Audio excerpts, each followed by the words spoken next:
here, I'll tell you when I hit record.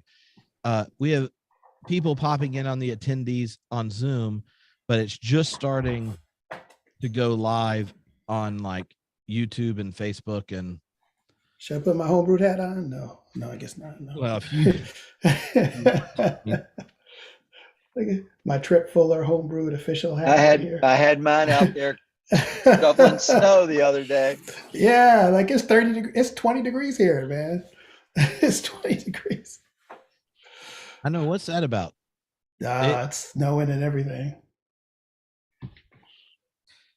So all right. Let me shut this so I don't have to look at that. Oh, I see the chat. Yeah, so on your chat will show up just the people that are on Zoom. Okay. But which hello Zoom people. Facebook and YouTube and stuff, I have an app that lets me see what they are saying.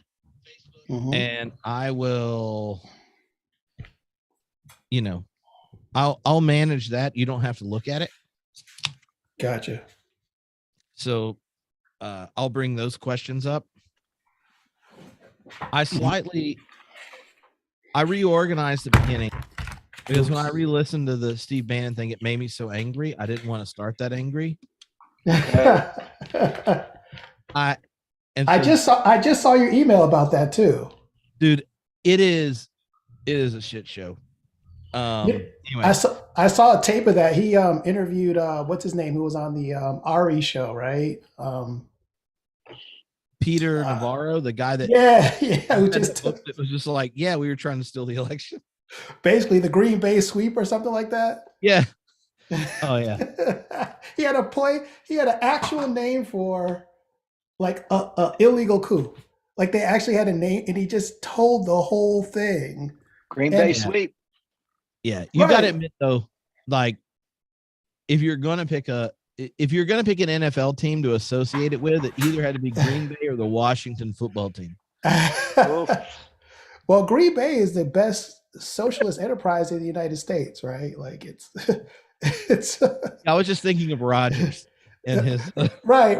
No, I'm thinking of wealth sharing, but you're right in terms of maybe culturally, but I always talk about the NFL when people try to demonize socialism. I say NFL is the best socialist mechanism probably in the Western world. I guess they don't understand what you're saying, and well, right. I live in Cincinnati. Okay, we don't have big stadiums, and we get a percentage of what everybody else makes. Right, we're not a super team. Not doing bad this year. We're great. We're leading the AFC North, but that's the first time in the 21st century. Actually, we have to go back to the 90s to really see that. Cincinnati has the coolest uniforms, and I feel like if y'all were to win a Super Bowl, the like teenagers that are coming of age that go to Super Bowl parties and are like kind of into sports, like they got cool uniforms and they won, and then Cincinnati would have a new collection of fans. Joe Burrow, baby. Joe Burrow and he's good. Jamar Chase. All right, you guys in your sports ball. Let's go. I'm going to hit record. Yeah, I see Glenn got Ari. Someone else put Ari in there. Yes, you're right. That's the Ari Melber show. Yes. All right, hold on. I'm going to hit record. And then... Hello, everyone. This is Tripp, and I am here with two of my favorite theological nerdy friends, Adam Clark, Jeffrey C. Pugh, who henceforth will just be Jeff and Adam. But they are both amazing theologians, scholars, friends, and they've both done homebrewed classes with me with thousands of people where we got to read James Cone, Adam Clark, and I did that. We did Bonhoeffer with Jeff Pugh. And then last year, we just finished those classes when January 6th happened. That's right. And I said, we got to theologically debrief this together. It was the most popular episode of Homebrewed last year. Over, it was like 111,000 downloads last time I checked. Wow. Which is big. I mean, like, that's a lot of downloads. And then people that are members of the Homebrewed community, many that are on the stream now, were like, can we do this again? And I said, yes, we can do it again. Because it gives me an excuse to get two of my friends to help me process things, because much of the last 2.5 years I've been sitting in Scotland, not even in my home country of the United States where all this is going on. I've only shown up at weddings twice in the last 3 years. And so I feel like kind of disconnected while experiencing the movement of American culture, the role of religion in it, the kind of disgusting displays politically, the partisanship, there's so much of it that I never know if my intuitions are good or not. And so two trusted, smart, wise friends talking to me about it is exciting. And the other reason that this is fun is that next week, Adam and I are starting a new reading group together called Upsetting the Powers, where last time when we did an overview of Black theology and the way it's changed, this time we're digging into James Cone's work, his legacy, and how it shapes the future of American religion. And thinking about what's happened in the past year, I think all of us re-listened to our conversation, and there were points where like, oh, wait, I was on point. Oh, wait, I underestimated this. Oh, wait, all that kind of stuff. Looking at the past year and everything that's happened, I'm more confident than ever the church needs to take James Cone's voice seriously and needs to wrestle with it in deep ways. And so I'm excited to have this conversation with friends and invite everyone to participate in that. You can go to jamesconewasright.com. Very catchy URL. But most of all, I have a set of topics that I really need help processing. But before we jump into all that, I want to let each of you set the table in different ways. And then I have a set the table setup for the conversational part once we go. Now, you two haven't got to hang out since then online and such. I've talked to both of you kind of ongoing. So is there anything that stuck out to both of you thinking about this moment and picking back up a conversation we had that, right now, like 600 people or so are streaming it on all the different platforms. Last time we had this, plenty will listen. Like when you think of picking up this conversation, thinking theologically about the state of American religion, politics, culture, society, and such, how would y'all see the new context differently? Because I think how we see the contrast from asking it right after the event to today, and then all that's played out since then will help us get a framework for like future theological conversations. And as they're setting that up, all of you that are listening know I can see questions that come in on any of the places it's streaming. Feel free to leave them. Adam and Jeff don't have to look at them because I'll be your voice. All of you that emailed them in, I have a collection. So maybe with that, oh yeah. And if you're on the Zoom, use the Q&A function if it's a question you're hoping I bring up in this, because I hope all of you there, just like in the Facebook and Twitter, YouTube thing, use the dialogue thing to go back and forth. I know it's fun when you're streaming stuff, especially if you're cooking dinner on the East Coast, to dialogue with people hanging out. So use the dialogue parts to dialogue, but tag me, message me if it's a question you want everyone to answer.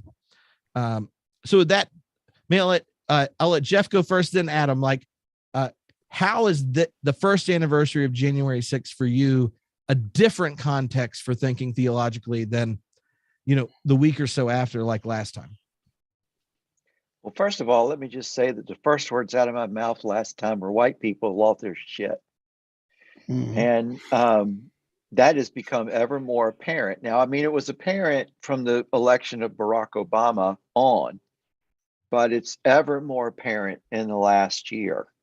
As we see this move to the lie as opposed to any kind of truth.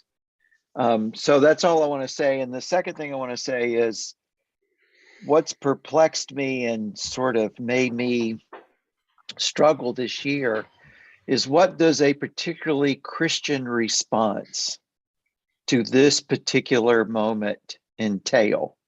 Because it doesn't entail, choosing Team Democrat over Team Republican. It entails something far deeper than that.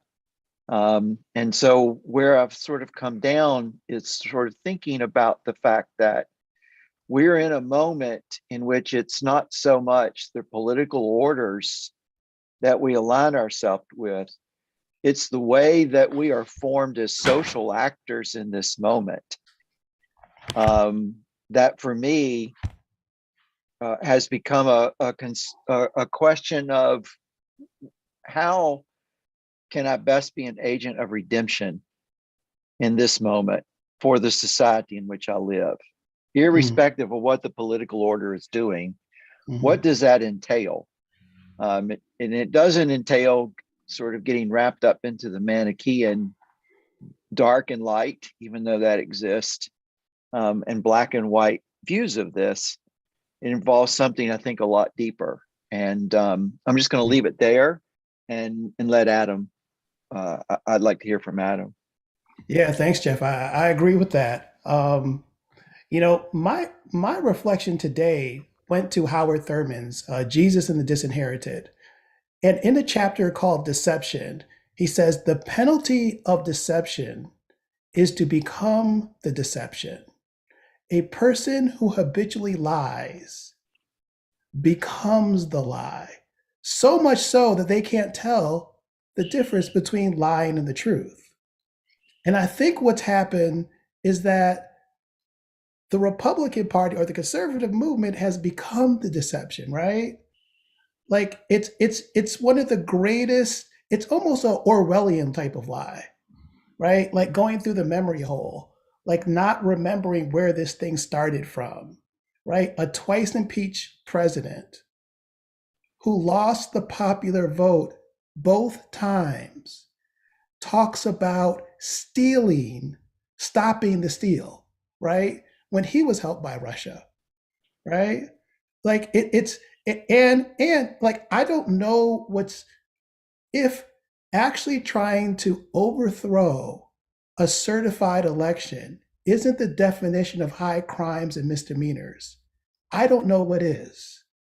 That's worse than Nixon. Nixon got caught spying, right?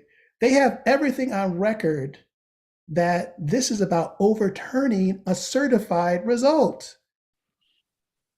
So to me, if you're going to think about this theologically, first, you could just go to the commandments, right?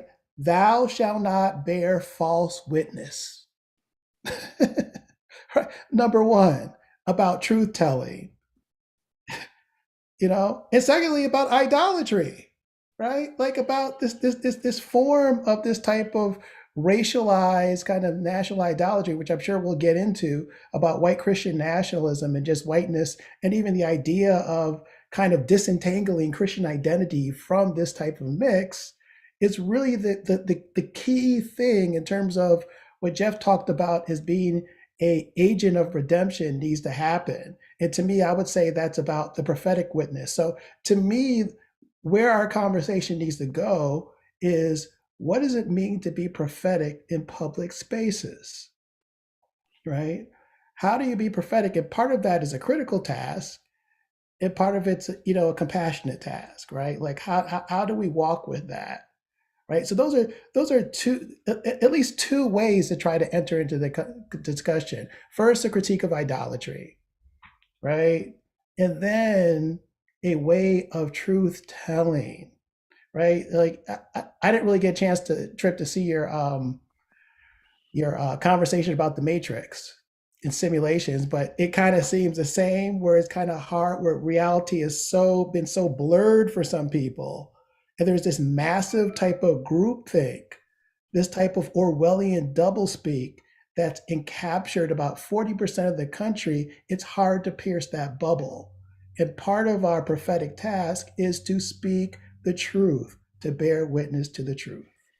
The challenge in that for me, Adam and Tripp, is that sometimes in the prophetic register, our self-righteousness comes through. So the prophetic register gets done in the basis of I'm giving you this from my position of unalloyed purity and goodness, and that doesn't open up the space for people that might be persuaded that they've been deceived. And so for me, that the hard part is how do I exercise the prophetic witness and yet keep space open for people who are called in to lie. And I have to say that gives me a lot of and I think about that a lot.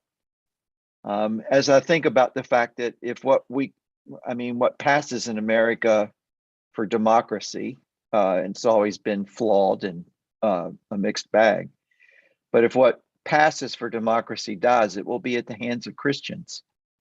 Yeah, it will absolutely be at the hands of Christians. And I agree with you. And I like what you said earlier also about that the task of the moment is not to be identified with either the Democratic Party or the Republican Party, the left or the right, but to find the kind of moral center from below, right? And really try to reread our type of both national and religious narratives through the lens of below, the least of the Matthew 25 vision, and really try to start from there and try to look at the impact of this moment on from that perspective, from the Matthew 25 perspective. Yeah. So, well, originally when we were talking about doing this, I sent both of you a prayer for, like, last week on Steve Bannon's podcast, The War Room.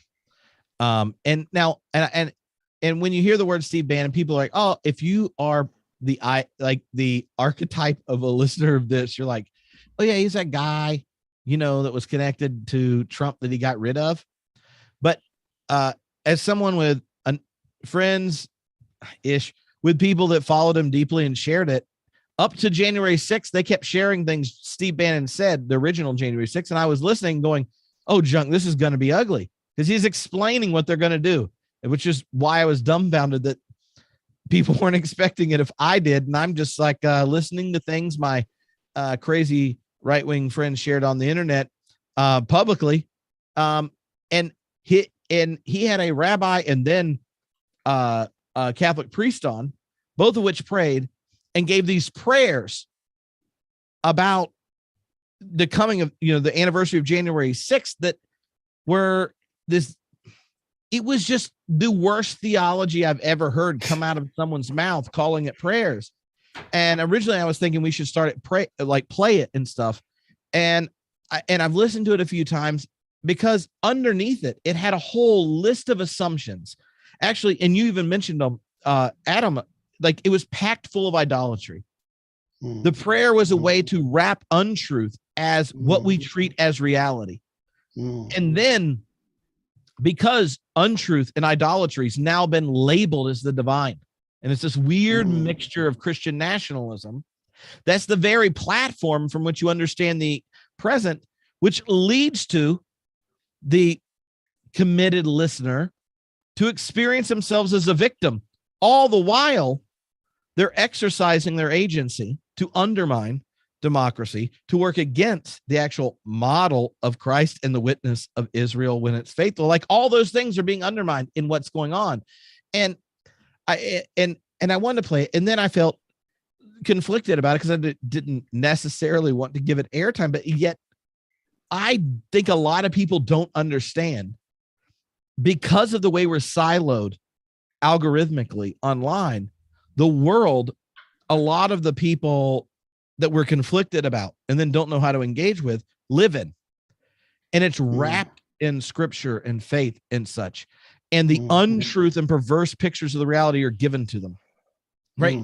And that's there. And then I realized last night, putting Cora to bed, my daughter, who's 8, today's Epiphany, and we were reading the Epiphany story, right? The wise men, the Magi coming to Jesus. And when we read stories, I always come up with a few questions to ask, like one, just to make sure they pay attention, right? Like enough to remember the story when it comes back up, but also as a minister to get high quality sermon material, right? Like nothing works as a sermon illustration like your child popping up some high quality material. So we read the Magi story, right? And Cora says, one of the questions was, I said, why are the wise men wise? And she said, because they knew Herod wasn't really the king and it was Jesus. And I said, then where does the king that comes from God live? And she said, in mangers, not in a palace. I'll preach. Yeah, I wrote that shit down. I knew I was going to use it tonight. And the next time I get to preach that text, feel free to invite me next year on Epiphany. Now, and I say that because Epiphany, is the end of the Christmas season in the liturgical calendar of the church. But in it, it's not just the recognition that God's solidarity shows up in the underside, is recognized by the outsiders, the Magi, comes to the outsiders, right? The shepherds, is birthed in the neglected, Mary and Joseph. But it's also, it involves God's agency revealing to those that listen that another opponent to the divine desire is at work. And so the Magi and Joseph in the Gospel of Matthew are visited in dreams. Joseph realizes that Herod, the other king, the pseudo king, if you're in God's kingdom, is going to kill him. And the Magi realize that they don't want to play a part of it, and they go home by another way. And so last night when I was reflecting after Cora and I had that conversation, I realized that so much of this moment, like looking back and then re-listening to our previous conversation, that this happens on Epiphany, the day the church calls these Magi wise because they identified the one born in a manger as king and not the one that wields power in a palace as king. It's a beautiful invitation for us as Christians that happen to be citizens of the domination system of the day. And I wonder, this really is a question for both of you, like, what does that mean? Then what does the Epiphany look like if we allow it to be framed by the clarity of vision that Joseph gets because he's visited by God in a dream, and that the Magi get when they're visited by God in a dream, right? Like all of them were being faithful to who they thought God was. But it took the vision in a dream to shake their reality, to realize that the powers that be were working for the death of the Son. And so Mary and Joseph escape to Egypt, and the Magi go home by another way. The idea that that story makes sense and is something that I lingered over as a follower of Jesus who's also an American citizen is new to me. And I hadn't thought about it that way because of Cora's responses, which obviously she wasn't thinking of it this way, but her father's always looking for sermon illustrations, took it that way. I wonder if there's not a sense that we actually have narrative that fits this day liturgically, that gives us a framework for thinking theologically about this moment in this past year differently than being theologians and Christians who are just responding to the tumult in the day-to-day and the anxieties that show up when someone does this or someone does that, and we freak out about this or freak out about that. So what do y'all think about that? Because I had these thoughts and then said to myself, conveniently tomorrow night, I get to talk to Adam and Jeff. wrap my family in it too, right? Yeah. Do you want to go, Jeff? You go ahead, Adam. I have something I want to say about it. Go ahead. Oh, okay. Tripp, when you said that story, to me, what came to mind is Christopher Morris has this book called Not Every Spirit. And what he says in there is about one way to try to tease out Christian belief is by having faithful disbeliefs. Faithful disbelief. So if you believe, right, in terms of this priority of the poor, of the oppressed, right, then what do you disbelieve because of that? You disbelieve that the worldview of elites are sovereign. You disbelieve that people who are privileged are better or more noble, right? So to me, what that story does is talk about what we disbelieve in, right? In terms of that, and that actually that type of affirmation implies a radical critique of the social order as it stands, right? It provides an entry point. I like the way what Jeff kind of warned us about not being self-righteous. But in the back of my mind, I was thinking of Senator Raphael Warnock, who also was a trained theologian. He gave his first speech from the Senate stairs, and he talks about, and they were talking about the infrastructure bill and bipartisanship. And he says, slavery was bipartisan. Segregation was bipartisan. Not all forms of bipartisanship are good. We have to worry about being right, right? So to me, that is the task. How are you right in this historical moment on this issue, right? And I know there's always dangers of that. We have to have this kind of healthy sense of Niebuhrian skepticism about hubris, about public sinfulness, about the misuses of power, right? But we have to land someplace. And what your story talks about is where we must land in order to have a effective and faithful reading of the situation. I want to go back to Kip Morris's book for just a minute. Chris actually taught me my graduate school class in Bonhoeffer. So he commuted over from Union to Drew, and but he was also a member of the United Methodist Virginia Conference, so I knew him. And that book, Not Every Spirit, is a powerful book. But in relationship to the conversation that we're having, he has a part in that book about the notion of the way that tradition functions. And the word tradition can actually have kind of a double meaning as the delivering on of something.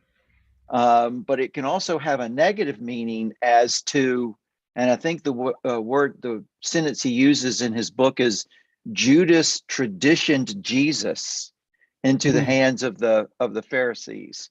So it has this sort of double meaning. And when you think about where we are right now, what's at stake is a notion of what is the tradition of Jesus that is being carried forth in the political order by those who are both fighting to overturn the current administration and those who are fighting to defend it. And this is a moment of kind of moral clarity that if you attach yourself to the lie, then you're attaching yourself to the tradition in such a way that the tradition itself becomes a lie. And you discredit everything about that tradition in your embrace of the lie. And what may well come out of this is it will see the utter destruction of American evangelicalism, especially the nationalist sort of arm, the nationalist expression of evangelicalism. But I'm sorry, you mentioned that book. I think it's a profoundly compelling book for discerning the things that faith communities structure themselves around, form themselves around, have an understanding of themselves. It's very discerning to try to pick out those places where the lie gains ground. Mm-hmm. Absolutely. So what, one of the questions that someone sent in that befuddled me was, how would you frame this moment to a well-intentioned disciple who's uninterested generally in what's going on in the civic and religious conversation right now? And I say that because people that listen to Homebrewed Christianity, people that joined our reading groups, right? Like, it wasn't like we read like The Evolution of Black Theology and Dietrich Bonhoeffer's writings in a vacuum. Our conversations have always been like, we're wrestling with these texts and these figures and these traditions because they are faithful testimonies to the heartbeat of the gospel in their times, and we want to have that heartbeat in ours, right? Like, and underneath that is that the gospel has this a much broader scope than a lot of, especially people that have been that are catechumens of American civil religion, right? Like, where the discourse of religion is about a very small thing and a small part of their life. It's much more private, fine-tuning you to be a good citizen, maybe a good family member or neighbor or whatever, a good worker, definitely. But how do you frame the question? How do you introduce the concept of being a disciple for those in America who this conversation is just uncomfortable because, like, the vision of religion they were handed in America is not one that politics, culture, society stuff is like on the front burner. Like, yeah, maybe you don't watch certain things or listen to certain things or go to certain websites and such, but like the discourse in politics, like that's not what we're doing.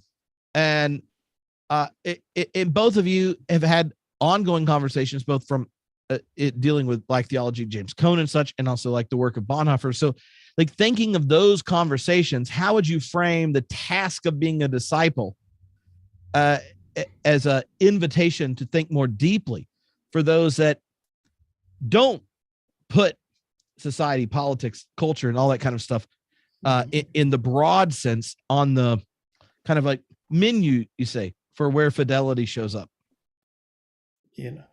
I would remind them of the late Desmond Tutu, right? Those of you who are in social media might have seen the quote about God does not appreciate neutrality, right? That if an elephant has his foot on the tail of a mouse, the mouse does not appreciate your neutrality. To be neutral is to be on the side of the oppressor, right? There is no neutrality. To use another reference, the late Abraham Joshua Heschel said, hate is not the opposite of love. Apathy is. Indifference is, right? That to actually forfeit your right or to not be engaged is to make a choice. That the system as it is okay, right? So there is no, that on a moving train, you're always in motion, right? There is no standpoint where you're not involved. You're either actively involved in trying to work for God's reign, or you're reinforcing the barriers to that, right? So I would put it in those type of terms, to say to not make a choice is a choice, right? And in the kind of discussions of racial, we call that white privilege, right? You have the privilege to not make a choice because you're not the mouse. The elephant has the choice. The mouse has no choice. But to look at the gospel is to look through the lenses of mouses, not of elephants. And that's what I would try to encourage, say that Christianity is an invitation to look from below. That is the essence of faith. That's what the liberationist position is all about. At some point, we're going to need people to start writing liberation theologies for America, because the same structural issues that bedevil our culture have been found in other cultures, and theologies have been written about them. And I know that we have some of those, like James Cone and other people like that, but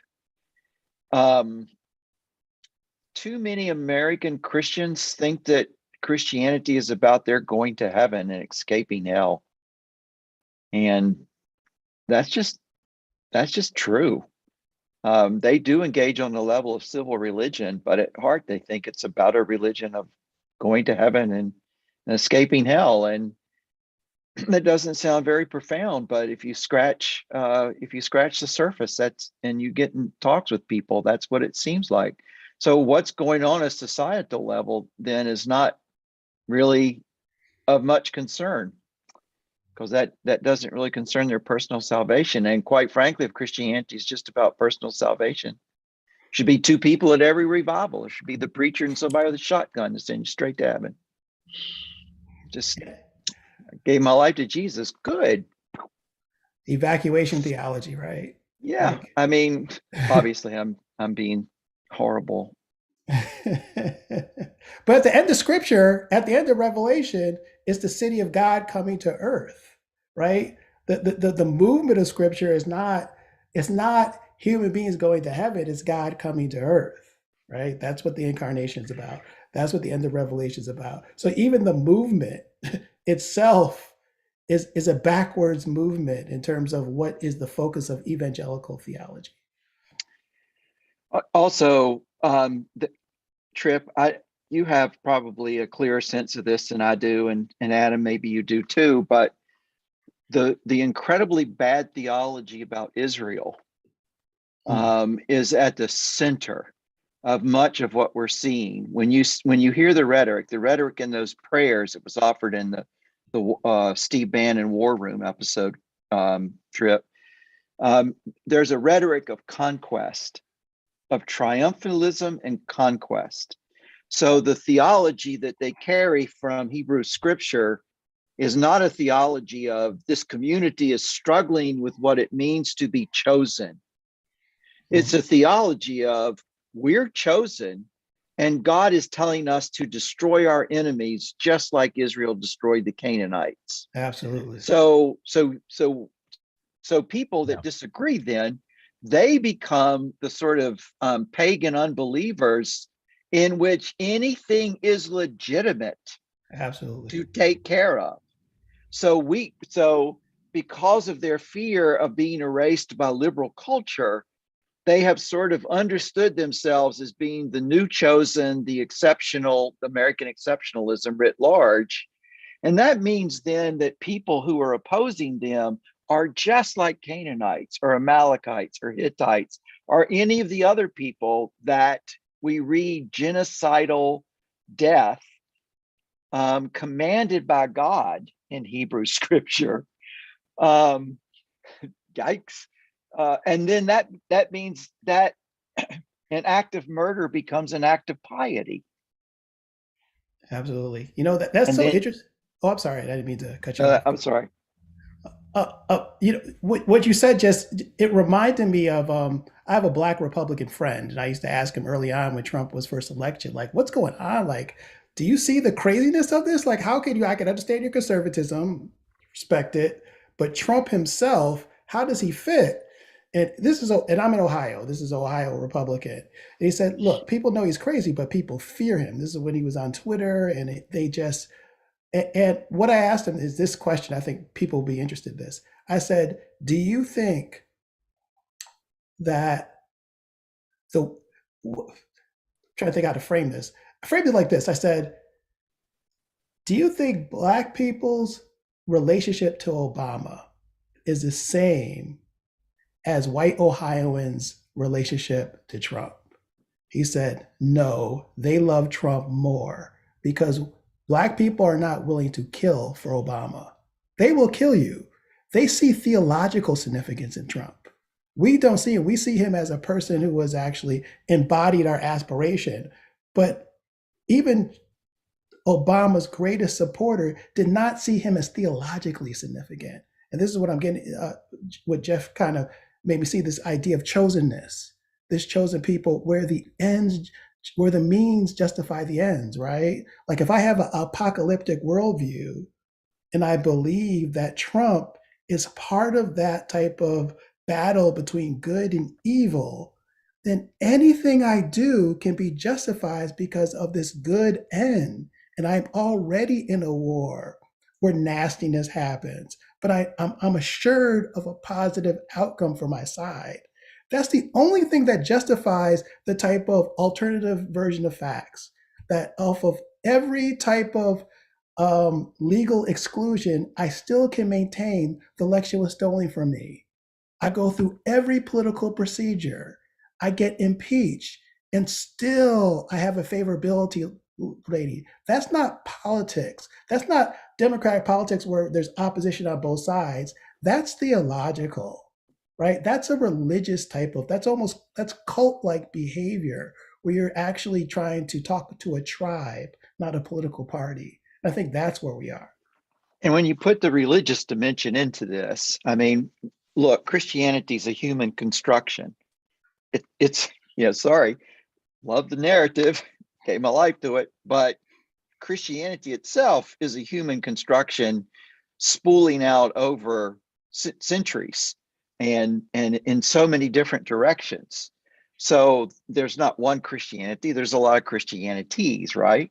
And that's one of the things that's up for grabs now. Well, when you connect a kind of notion of purity to what we're talking about now, absolutely, you have taken historically contingent things and ratcheted them up to the level of transcendence that then becomes unassailable.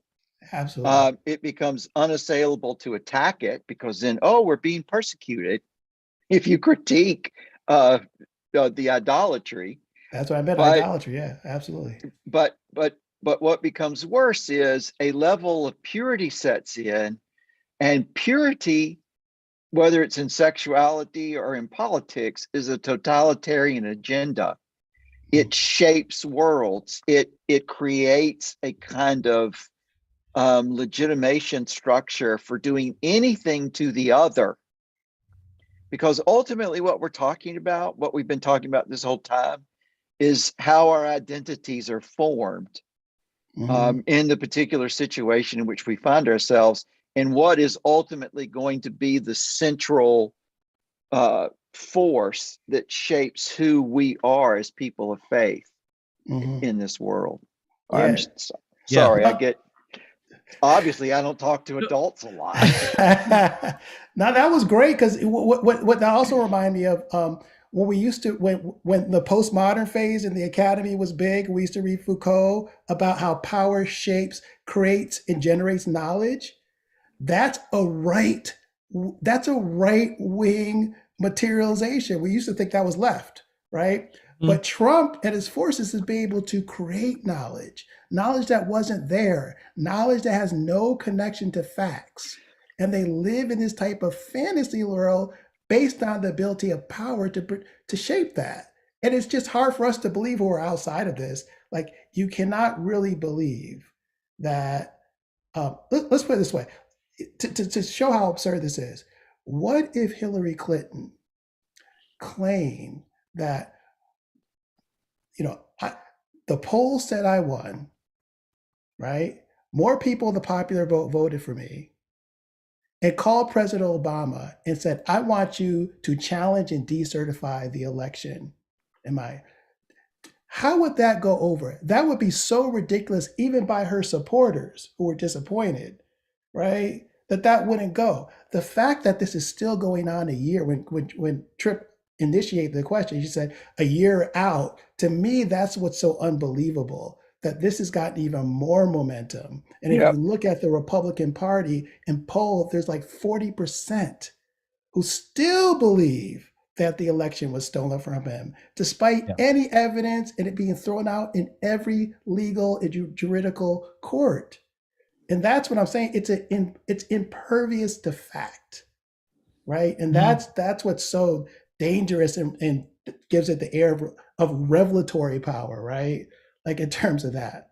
And that's what's so like puzzling about the way this functions in our American politics. So there are two things you both said in your interaction there that I mean, I just want to draw out. One is, Jeff, you used the image of purity culture, right? Like a lot of people have been reflecting on how purity culture ruined sex for anyone that existed in it. What did it do? It created an ideal that no one lived up to and everyone lied about fulfilling. It then abstracts the activity of embodied sexual vulnerability and intimacy from the world and how it's actually explored and engaged. It then uses the purity mythology to then bind people to fidelity to a vision very few approach through shame, and then instills that vision as part of your identity that you perform externally. By shaming others, it's reality. And I think that same mechanism is being exercised around politics. And I hadn't thought about that connection until you mentioned the concept of purity. That, at one point, like, I'm giggling when Southern Baptists are now like purifying people that like are in leadership because they kicked out 3/4 of the previous leadership, right? Like, because they're purifying and it keeps going. But like once what your piety looks like is that you're like on crusade for purity, then what it means to be faithful takes the crusade form. And it comes with justifications. It's just deplorable, not echoing Hillary, but just deplorable ethical, right? And I hadn't thought about that till you mentioned it. And the other thing that popped in my mind is you make the Joshua reference. Is it the two big gatherings that set up for January 6th were Jericho marches?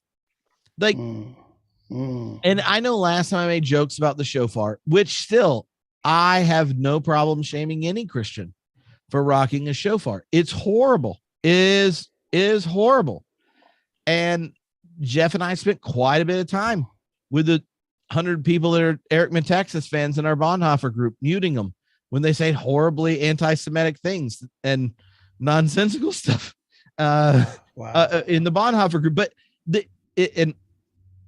was before Eric Metaxas sucker punched someone at a super spreader event with COVID, at Trump super spreader event. But I say it just because when you take a narrative like Joshua's, the single one almost every other Christian's like, this is uncomfortable, right? And then you're like, how we should figure out how to engage as citizens in a democratic experiment is to pick the narrative in Scripture where you show up, trust the Lord, so that all defenses come down, and then you pillage, rape, and destroy all your opponents. And we're going to call this narrative the Joshua Jericho narrative. We're going to gather it for a couple times before January 6th.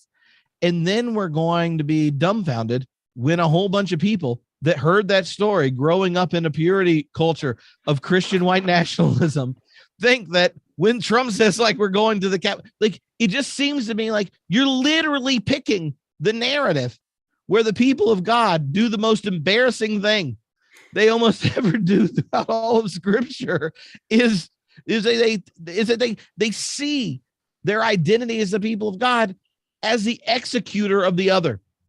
And absolutely. That activity as the executor justifies the abrogation of any fruitful engagement with the other. Now, to use that narrative and at the same time claiming you're like the true inheritors of American democracy is dumbfounding, right? Like you already know our system's set up so that minority can rule. You already know that like your political party as a Republican hasn't really won the popular vote very often and still is in charge of lots of things. You already know all those things are connected historically to identifying a large number of people that live here as either non-citizens or three-fifths of person. Like, it's all built in. And then you're like, I'm uncomfortable with this. Luckily, let's use the Jericho narrative. And that purity culture bit, that Jericho narrative, when I think of like taking those as biblical or piety memes, right? Like that so many evangelical Christians learn from Bible camp on, running around with their paper shofars at 7 years old, marching around and all that kind of stuff. And then you take all that energy and go, the steel. And that, what does it do is it actually connects to real anxieties that may or may not be related to it. It is an anxiety about the change in the demographic of America. It is connected to anxiety around the growth of pluralism. It is connected to a change in the religious makeup of the country. It is connected to the fact that capitalism has been screwing the working class since the mid-70s and growing in increasing ways, and we can't recognize the role of the. There are so many things connected to it. But when the memes like that are connected to your connection to God, that are picked are something like purity and are Joshua, then it's not surprising to me. And this is something I wouldn't have thought when we had the conversation last time. It's like certain plugs got plugged in. And I wonder what it felt like if you were familiar with those plugs, that all of a sudden they're running through. But like, what is the engine that is plugged to? It's something really ugly and duplicitous. And in the past year, I've talked to people who were connected to that were friends, acquaintances, that are like trying to piece together what happened and what to do with it. It's like, it's really complicated. And yet, once you take the step back as a follower of Jesus, it's not complicated about the ethical side, but the duplicity and the way you get suckered in is. And so this was my response to you, but it sets up a question. Someone said, I thought it was great, is Bonhoeffer was struggling with his identity as a German Protestant in his situation. And his decision was like, there is no faithful community in church, right? Something like that. And so he decides to participate. Cone is bringing together in his work the expression of the Black church coming out of slavery, Jim Crow and such, and bringing it together with the Black Power movement as an oppressed people in America. Like, what are the lessons we can gain and learn from the way Bonhoeffer and Cone each are negotiating that tension of civic and religious identity, and then picking up the images, memes, and ideals of their religious tradition to then think about what fidelity looks like in the present? Because a lot of the images we use in American religion, even in more progressive contexts, are the ones the dominant tradition tends to pick.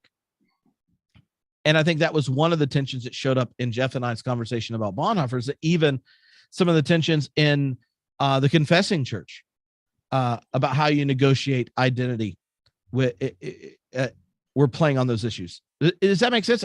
Well, you're both nodding. So but definitely take time for people who are listening that haven't been in the classes and stuff to set us in how each of them are negotiating this, to think about inheriting a tradition and negotiating culture and such. Did you want to go first, Jeff, or? Oh, I'll go real quick. Mm-hmm. One of the things about Bonhoeffer that was so compelling in a certain sense was his insistence on taking a look at material reality. What was the material? Do away with the rhetoric, do away with all the other stuff. What was the material reality within which he lived and moved and had his being? And in what way was Christ manifest or not in that material reality? So we're not talking about the worlds we create totally in our heads. We're talking about the worlds that do get socially constructed. And one of the great failures of German Christianity was that they opted for institutional maintenance rather than faithfulness to the gospel. And when the confessing church pretty much kind of collapsed under the onslaught of their oppression, Bonhoeffer had no other place to go. But he never says his movement into the conspiracy is triumphalist. He always sees it as taking upon himself the sins of his nation in a certain sense. So he's willing to let go of his purity. And while it's a difficult decision, and I'm not saying one way or the other, whether it was a good one or not, I totally understand that when you're faced with an entire society that has kind of allowed itself to succumb to the onslaught of a sociopath, difficult measures get taken. This is a moment in which I don't think in America we're talking enough about sociopaths. Anybody that's listening to this conversation, I urge you to get The Sociopath Next Door. It's a book, and read it. And it will become very helpful to your understanding of the fact that there are personalities in the world that don't play by the same ethical rules that you do. They don't look at the world the same way that you do. And if you've ever had your life ripped apart by a sociopath, and I have, you'll have a clear sense of what's going on in the larger political order than you might have now. Bonhoeffer understood what he was dealing with. And I'm not sure even yet that we do, although today, today seemed to be an interesting day for calling out Trump. That's floundering. I have something better I can say later, but Adam, I would rather, yeah. One of the things when you mentioned that, it made me think of one critique that I heard, that the reason why evangelicals are less troubled by Trump is because they're used to monarchical leadership with the pastor, this type of king. So therefore, that Trump's style of leadership, of authoritarianism, does not disturb them the way they would a congregational church, right?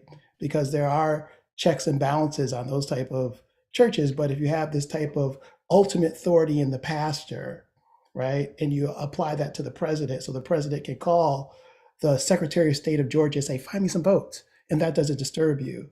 The president can actually subversively talk to Russia about something, and that doesn't disturb you, right? Like so part of that. But first you mentioned Joshua, which is a problematic text. I don't think it's irredeemable, but very problematic text.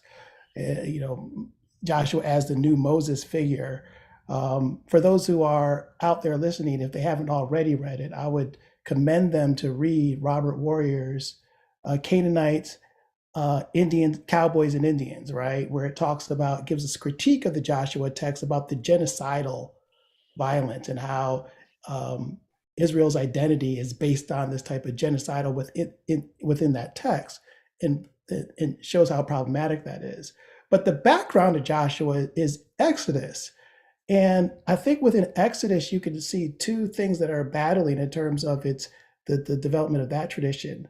One would be the protocols of purity, which Jeff mentioned in terms of that, the purity codes, holiness about setting apart, but also the protocols of neighborliness, right? Like in terms of being kind to the stranger, the widow. And I think that now, and this is what progressives and prophetic Christians need to think about, that we share a world with people we deeply disagree with, right? And that's not going to change. The task is, how do we relate to the neighbor, right? I think that might be the most important Christian question of the 21st century. Not just who is my neighbor, but how do I relate to my neighbor who is different from me? Right, with with the type of connection of technology, and we're speaking around the world, and we're not just in these type of tribal enclaves, we're going to have neighbors who think, act, look very different from ourselves. I think the best of our faith traditions gives us instructions on how to do that, right? And I think from that, the best of Christian faith gives us some type of guidance, some type of discernment on how to relate to the neighbor. And I think throughout Joshua, there are certain types of glimpses of that, even within the type of violence that happens. But I think that what's authoritative, and I think that's what Christians have to say, it's not that all scripture is should inform 21st century conduct, but I think the protocols or neighborliness is the question we ought to base our kind of theological voice, that Christianity is a religion of neighborly love, neighborly justice. And we always have to include that in our thinking about contemporary issues. I got just two quick things. One, Miroslav Volf wrote a book called Exclusion and Embrace, a theological exploration of identity, otherness, and reconciliation. And for all the sort of critiques I may have of some of the theology in that book, I think it's one of the most important books for Christians to be reading right now. Because he's asking, as a former resident of Croatia and somebody who's watched his society blow apart, he's asking the question exactly the way that you were framing it, Adam, is who is our neighbor, and how should we regard her, and or in what way do we open a space to allow for an embrace? A lot of times that gets only way that we open ourselves is by making ourselves vulnerable, and I hate that. This leads me to my second story. So, and I'm sure Tripp's heard this a gazillion times, I don't remember. So I was transiting from a couple of years ago, I was going from Poland back to America. I'd been attending a conference. Tripp, you know these folks, the European Society for the Study of Science and Theology. So I had an overnight in London, and as I get a chance to, anytime I'm in London, I go to St. Paul's.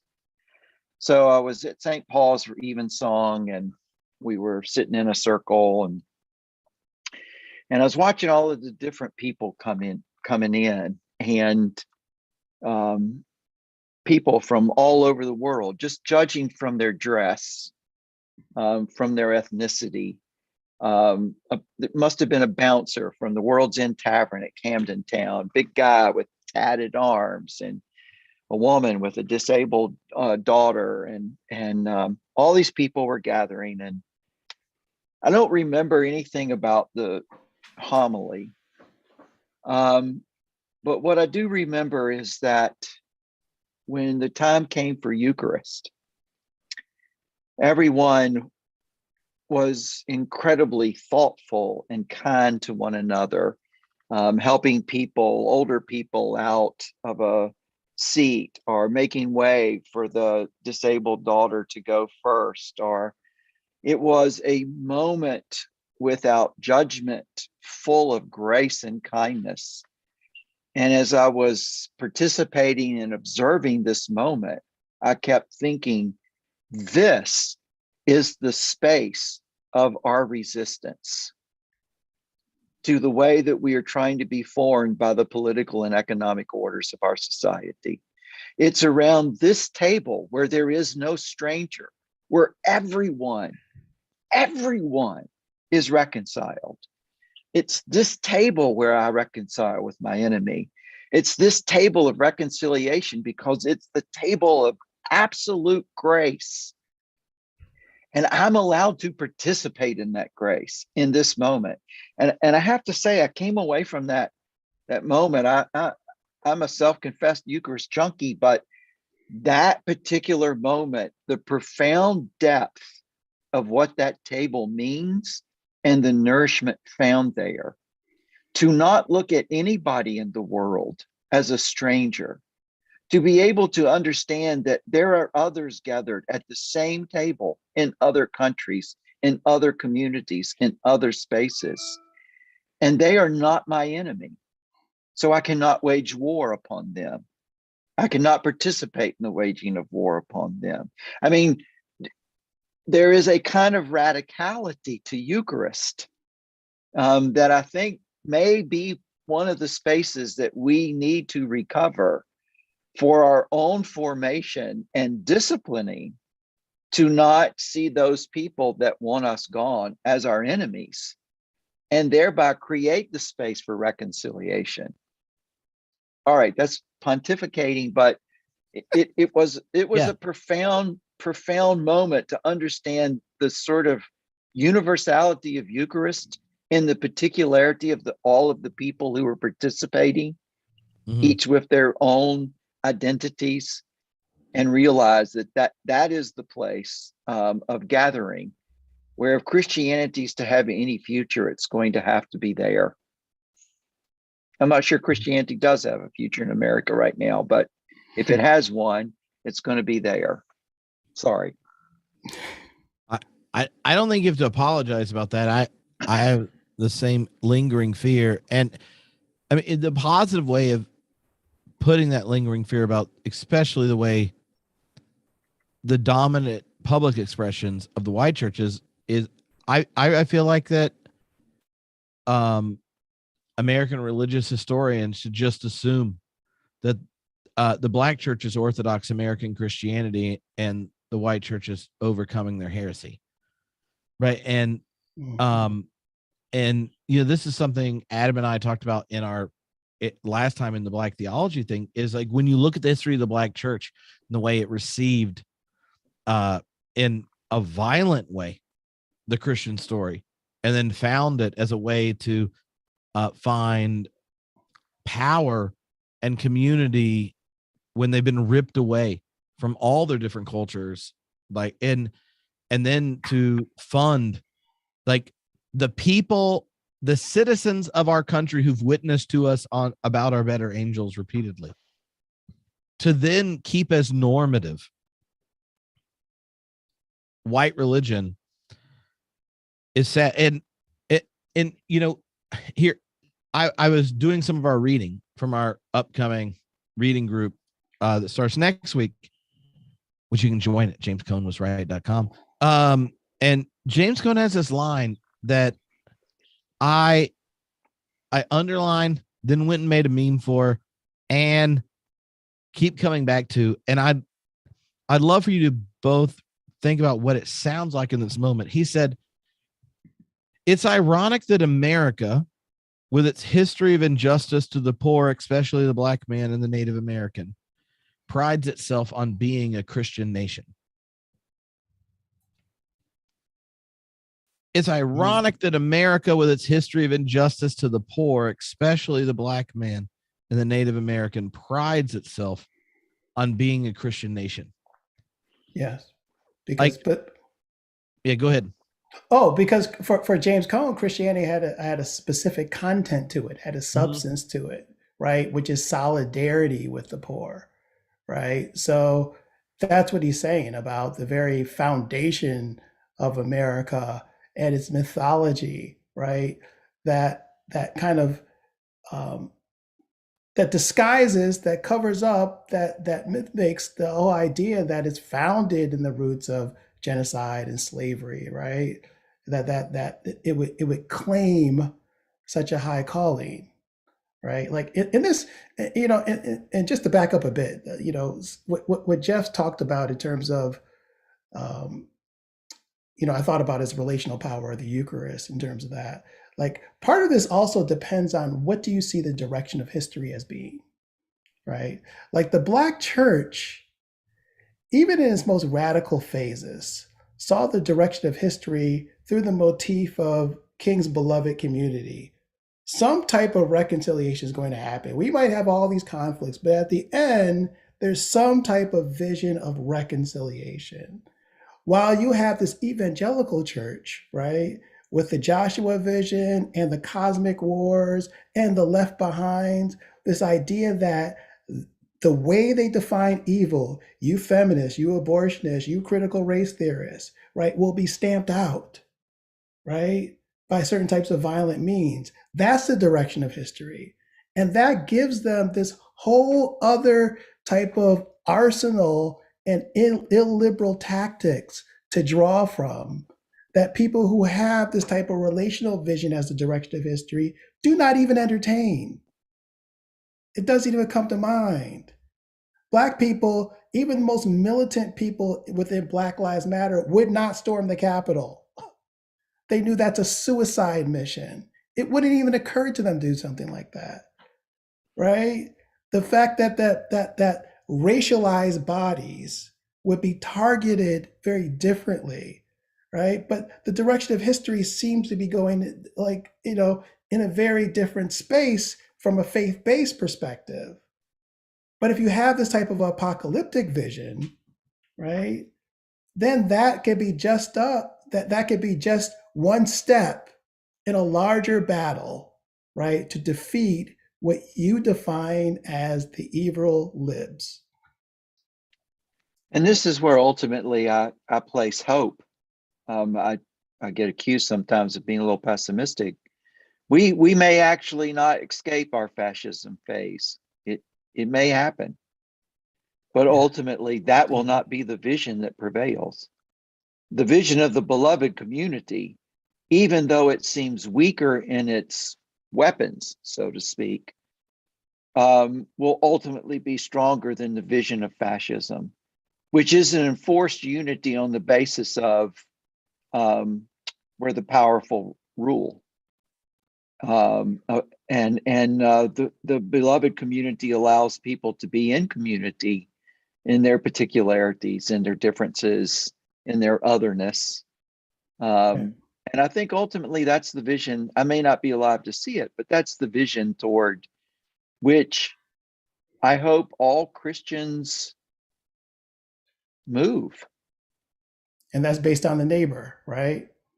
And now we have to seriously consider our non-human neighbors, right? We got to say the planet, right? We have to expand neighborliness to not just human, anthropos, the more than human world. The more than human world, right?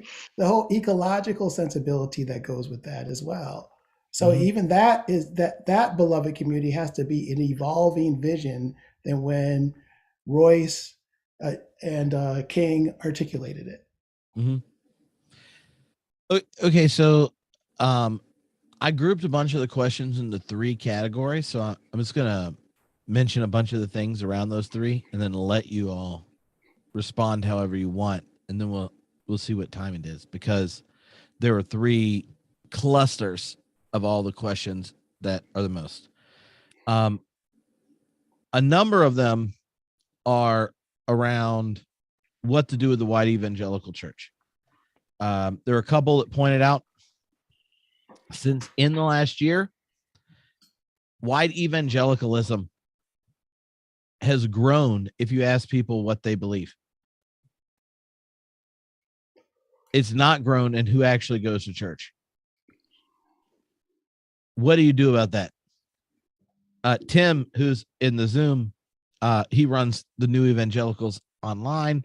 Adam's going to be on his podcast soon. He said, what do we do with the white evangelical church? Can it really be changed? Should the institutions be destroyed and rebuilt? Is it too powerful to even be destroyed? How do we resist this without becoming the very thing we despise? Fundamentalists. That's a heavy question. Andrea on YouTube said, I grew up in a white evangelical church. I met Jesus. He loved me. I loved him. And then I loved my neighbors. They told me I couldn't really love that way. How do I negotiate that identity? Right. And in all 3 of those questions, I think it's asking you both as theologians of the church, like, what do you do with a segment whose identity is getting more pure in a perverse way, but those communities have actually connected some people, right, has plugged them into Christian nationalism, to white supremacy in ways and exercise them for that, even if they don't show up, but they go, oh yeah, I'm a part of that tribe. And for others, their experience there connected them to the God revealed in Jesus. And they go like, oh, I want to belong to this. Like what I met when I was deeply loved is not this.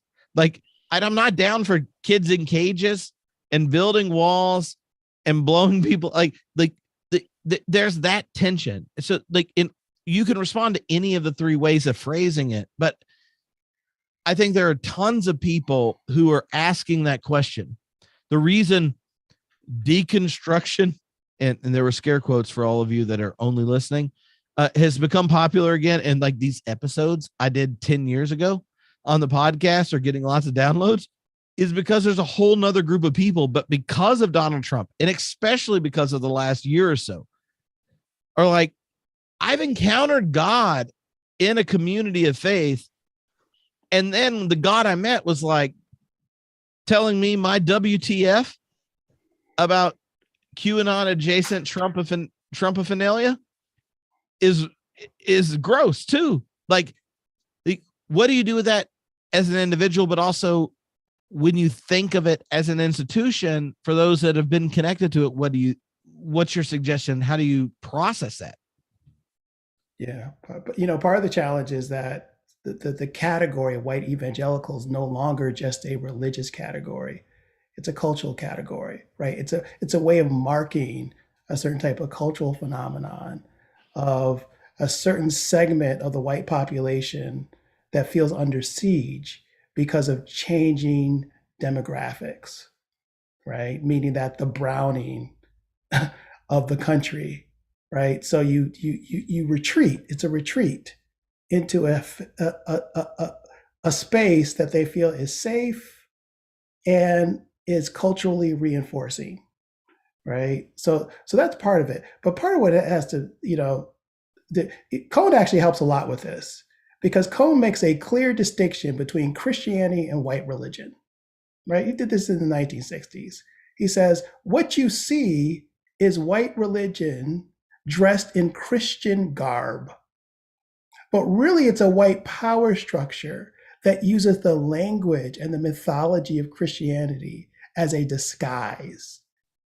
So they have this type of soft language with an iron fist, right? It's the Christianity of empire. It's a Constantinian Christianity. It says the religion of Jesus is a prophetic type of voice that is in solidarity with the poor. So part of what needs to happen in terms of that is to look at people's pre-theological commitments, because a lot of people who actually came into Christianity after this were Trump lovers, and they used religion as a way to try to dress up their pre-theological solidarity with the kind of this type of conservative politics and Trump movement, which usually rest on the issues of abortion and sexual binaries, right? The idea of male and femaleness, really strong and distinct clarity. The idea of having plural sexualities is something that they find so disconcerting, right? And so anti-Christian, they latch on to that, right? Because the world is changing at such a rapid rate, and so much complexity is coming out in our human lives that it's hard for people to assimilate that at once. So Christianity is very clear. It's man, woman. This is traditional marriage, right? These are traditional boundaries. I'm set apart from that. I'm living holy. I'm pure, right? So it's really this conservative retreat. And then you have a politics that sets up. That's why they love Trump, because it's Jesus and John Wayne, right?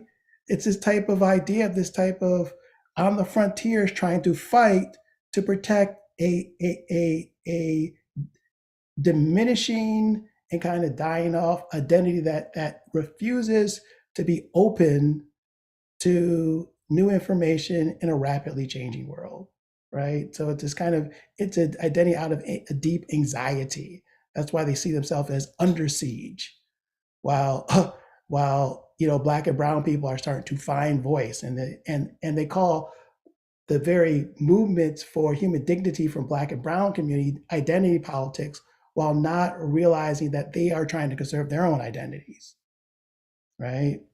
So I think that's part of what's happening with the phenomenon of identifying with evangelicalism. But Cone, if you read his works, he has that Christianity has a content and a substance to it, right? It is not unilaterally formed, but one has to have creative fidelity with the idea of solidarity. So that might look differently in different historical incidents, but the idea of God choosing the downtrodden is a categorical imperative for Cone. And for Bonhoeffer too, when he says that he's learned to see history from the underside, in his little essay on After 10 Years. So there's a notion that once your vision shifts, your understanding of how faith relates to the world in which you live shifts as well. I want to say that going back, Tripp, we're in an apocalyptic moment. And apocalyptic in this sense is not the end of the world apocalyptic, but the sort of original meaning of apocalypse as an unveiling, a kind of realization of what's going on behind the scenes, so to speak, or behind the screen. And I think that we're in a moment in which even to people who care nothing about faith, there is a revelation going on of just maybe how shallow significant aspects of American Christianity are, that they would attach themselves to a political party that clearly follows a lie. That doesn't let progressive Christians off the hook. But right now, what's being revealed is a kind of the dynamics that Adam just talked about in how American Christianity shaped itself. It shaped itself as the religion of the oppressor, even though it believed it wasn't. And that's, you could say we're in kind of a spiritual moment, which God is opening a revelation and saying, is this what you want to follow? And people are having to make choices. And what's really interesting is that increasingly scholars are now understanding and bringing this to more public consciousness than before. Adam mentioned Jesus and John Wayne, which is the title of a book by, is it Kristen Dumais? Is that how you pronounce? Can't remember. That book is getting an enormous amount of interest from a lot of different circles because she goes right to understanding, analyzing, and critiquing the worlds of patriarchy and misogyny and power. And there are so many people on that American evangelical side who are freaking out now because the critical lens is being reflected on them. And they have a chance to step back and to say, where are they right? What can we learn here? But they instead seem to be drawing the wagons ever tighter together and building up the walls, and you will not erase us kind of rhetoric. And it's sad because they have a moment in which they can say, okay, where are and Thea Butler and Kristen Dumais and Andrew Whitehead and all these other people, Sarah Posner, who are sort of bringing really learned understandings of the dynamics of American evangelicalism and white nationalism, the connection between those two. They could say, where are critics right? And the ones that do are probably going to be able to have some integrity going forward, and the ones that won't, they won't. Mm-hmm. Okay, so I'm sure regular podcast listeners will recognize that when you have two friends on that are just rocking it like champs, it's really hard for Tripp that normally turns his questions into 7-minute monologues followed by a brief invitation to respond. It's true. It's true. It is. Let go. Let it fly, Tripp. No. So the second of the three constellations of questions are around violence. There are a number of ways this question was posed. One, well, actually, there are multiple people that pointed this out. There were a number of surveys in the last few weeks that pointed at the growing number of Americans who think that political violence is justified in America. This wonderful human being in our Zoom group named George Fuller, he might have been my father, said, is civil war possible? If so, what would it look like? And then the other question that was connected to it was specific towards you, Jamie. I know she's a Methodist minister somewhere in flyover country. Sorry, Jamie. I don't remember exactly where, but she said that both of you, Adam and Jeff, in the previous reading groups, struggled with how Bonhoeffer and his turn towards participation in violence, even though he's confessing a sin, and were in Adam's nonviolence connected to James Cone's wrestling with black power, and then that question being live in most liberation theologies. At what point would could you imagine violence coming back on the menu in American religion? And then there were a couple that brought it up specifically around yes, America's having these political fights currently, but underneath it, there's all this passive violence, both the passive violence of the state, right, on the oppressed military industrial complex, externally, the prison industrial complex, the questions around police violence and all that kind of stuff, but also the kind of violence that is being done to the planet that supports future generations, and the lack of verbose response. At what point do we reconsider our commitments as followers of Jesus committed to nonviolence when we think of extinction of a species, or the breaking of nonviolent mechanisms for recognition of value? I think the Civil War question connected to those big ethical questions really raises a challenge, and there's a unique perspective both for how Bonhoeffer wrestles with it, and then how Cone gives this wrestling between Malcolm and MLK, and then what that looks like in today's present, like the Black Lives Matter movement. We talked about the George Floyd trial. He wasn't even on trial. It was his murderers, right? Absolutely. And the Kyle Rittenhouse trial, who killed people. So anyway, broadly, there are so many people asking the question of violence.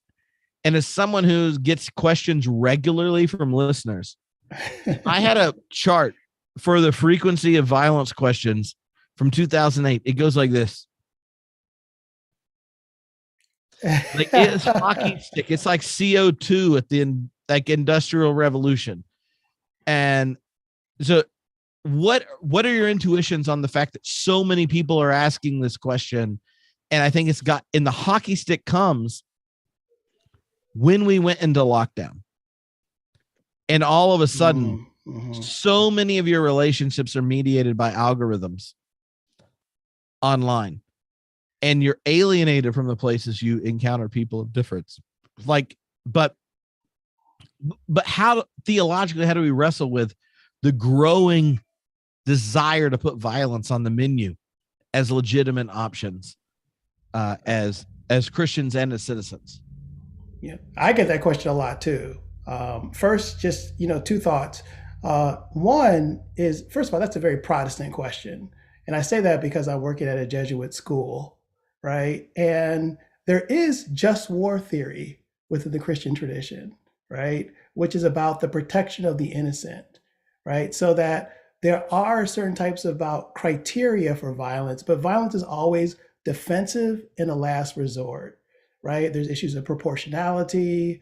There's issues of proper authority, right? You could go Google this on, in terms of this, but there are certain steps within Catholicism in which they would say the use of lethal or deadly force is a moral priority than letting innocent life be slaughtered, right? So that's just one in terms of just the Christian tradition broadly seeing, goes back to Augustine. And there's like, what, 16,000 people alive that are American citizens that may have been alive for something that passed as a just war. But like, like if you use the rule, like, I mean, if you just take what the Pope's opinions are about the military engagements of America, the 16,000 World War II veterans that haven't died yet are the only ones that have passed. And like, if you look at the military investment financially in the States since then, it's grown exponentially, right? So absolutely, and that's why I love like bringing up the just war thing. Is like, even if you aren't going to go like, all right, hippy dippy Adam and Jeff, like even if you use those rules, like there's only a few people that even under like the most lenient just war theory should go to bed feeling good. And that's the question of Hitler. I mean, that's the whole thing about Hitler and the moral typology, that most people would say this is an example of just war, that violence, there's an appropriate use to repel a destructive force, right? Not to be Chamberlain, right? Like in terms of that, he looks worse than Bonhoeffer in terms of his kind of moral rectitude with that. Like it's been this idea of, should you appease the evil or should you repel the evil? Should you be a spoke in the wheel, right? That type of thing. So, and I just want to say that just in terms of normative Christian ethics, in terms of that, within the liberationist and the Black liberationist tradition, the idea hasn't been about violence per se, it's a bit about self-defense, right? Which is similar in terms of that what people say, frame it as the use of violence, right? As if there's an active use in terms of some type of like Black Power movements or kind of Black Al-Qaeda. They would go into white suburbs and try to hunt white people down. No, the idea, even within Black Lives Matter, was about, do I have the human right to defend myself, right? When someone aggresses on me, can I use deadly force to repel, right, a destructive and evil force at me? That's been the question in terms of that. It hasn't been a use, can we use violence? Now, for the right, it has been that. It's been targeted. Like even in Black Lives Matter, the targets were non-human targets, right? Like in terms of, and these were mostly Antifa in terms of that, but they were uses of destruction of property, not destruction of people, right? Like, can I burn a building? Can I create sabotage? Those weren't faith-based people, but that was not the same thing as human life, right? In terms of that. But in terms of the activists within the Black Lives Matter, the question has never been about some type of strategic takeover with armed force of white enclaves or something like that. It's been about, can I defend myself from, or what are the means that I have to repel aggression? And usually it's been seen as, if George Washington didn't get critique from repelling imperial power, why should people in Black bodies not be able to repel imperial power, right? That's how it's been thought about within the logic of Black liberation theology, right? And then, as an addendum, if we look at certain types of Christian heroes within Black theology, such as Denmark Vesey, Nat Turner, right? Gabriel Prosser, these are people who use violence in the context of slavery, right? Chattelized slavery, right? To resist. So that's been seen as situations of, you could see that as not like normative Christian ethics, but as situations of extreme situations, right? Like chattel slavery, can you use that kind of thing? But in normative Christian ethics, like, there's a certain, it's not that it's never permissible, but that there's extreme reluctance and it should be at last resort, so there has to be conditional things. And I think that's the probably best way to think about that.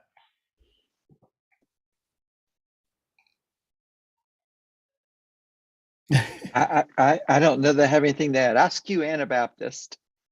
Yeah, I'm a Catholic Anabaptist. And so, there's that scene in the movie Witness. Remember that? This is an old movie with Harrison Ford, Kelly McGillis, about a detective that gets embroiled in a Amish community in Pennsylvania.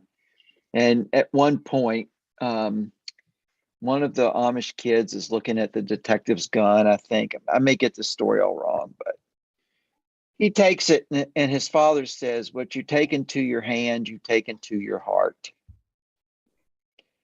And on any given day, there's so much violence in my heart. It's just there that I try to be as non-violent as I can be in the world. And I try to, because my violence occurs in different ways. It may occur in the way that I speak to somebody.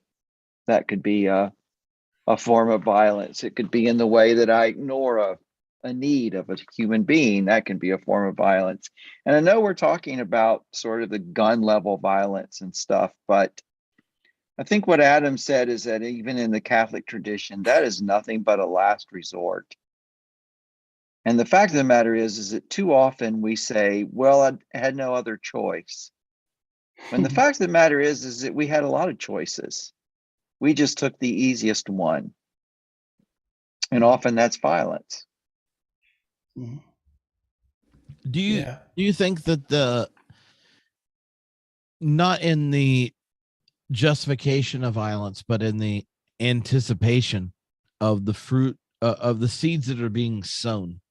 Yeah. Like when you think, if we do this podcast in 15 years, I'll be dead.